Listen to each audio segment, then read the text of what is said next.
50 years ago, Dr. Martin Luther King Jr. posed a simple question.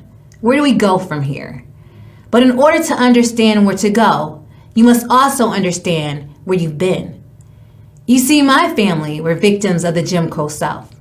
They feared for their lives at times. If they walked through the wrong door, they were called disgraceful names. In that speech, Dr. King stated that even though a lot had been accomplished during the civil rights movement, that more still needed to be done, especially when it came to the use of language and the ongoing depiction of people of color. Where do we go from here? First, Dr. King said we must assert our dignity and our worth, and I couldn't agree more. My job is to stand up for the dignity and worth of our entire community, no matter where you're from, what you look like, and no matter who you choose to love.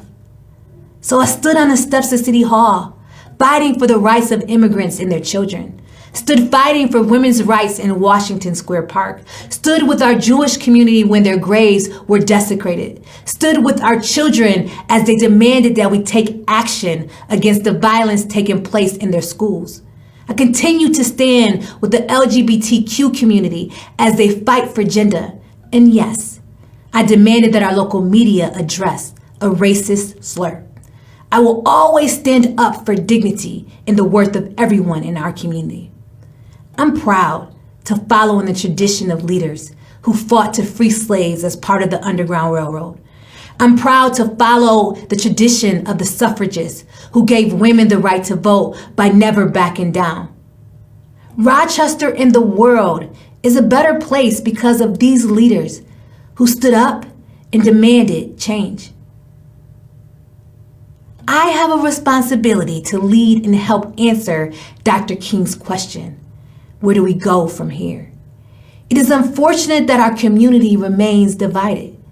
In today's world where we all find ourselves struggling against hate and intolerance, it's more important than ever that we work toward understanding and love.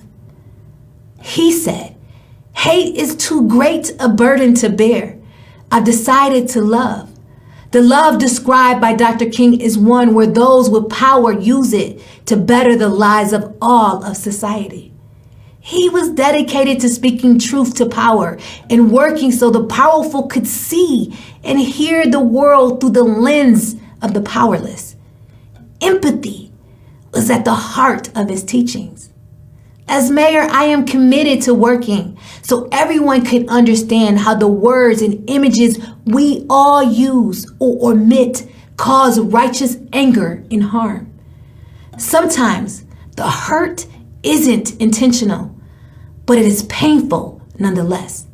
Sometimes the impact matters more than the intent. It is our job to recognize the divide between our beliefs and our actions and dedicate ourselves to change our actions so that our intent is never called to question. If this community has failed to live up to its promise, it's not because of lack of resources, imagination, or will. It is because of our failure to recognize the reality and pain of racism, the reality and pain of sexism, the reality and pain of homophobia, the reality and pain of all forms of hatred.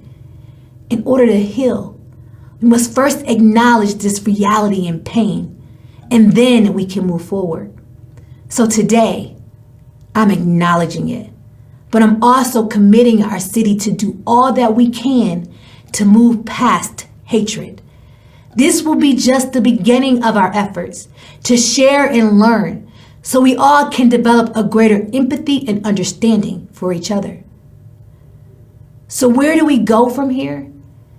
Thankfully, Dr. King provided us with the answer when he said, "Love is the only force capable of transforming an enemy into a friend. We must develop and maintain the capacity to forgive.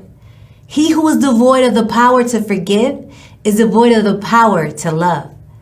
There is some good in the worst of us and some evil in the best of us. When we discover this, we are less prone to hate our enemies." When my grandparents moved here from King Street, South Carolina. They were looking for refuge in a world filled with hate. They found that refuge in Rochester. So in their honor, I commit to speak and act with empathy. I commit to continue to walk in my faith as they taught us to do. And I also ask us all to commit to treat each other with the love that Dr. King envisioned. Together, we can build a stronger community. Thank you, and God bless.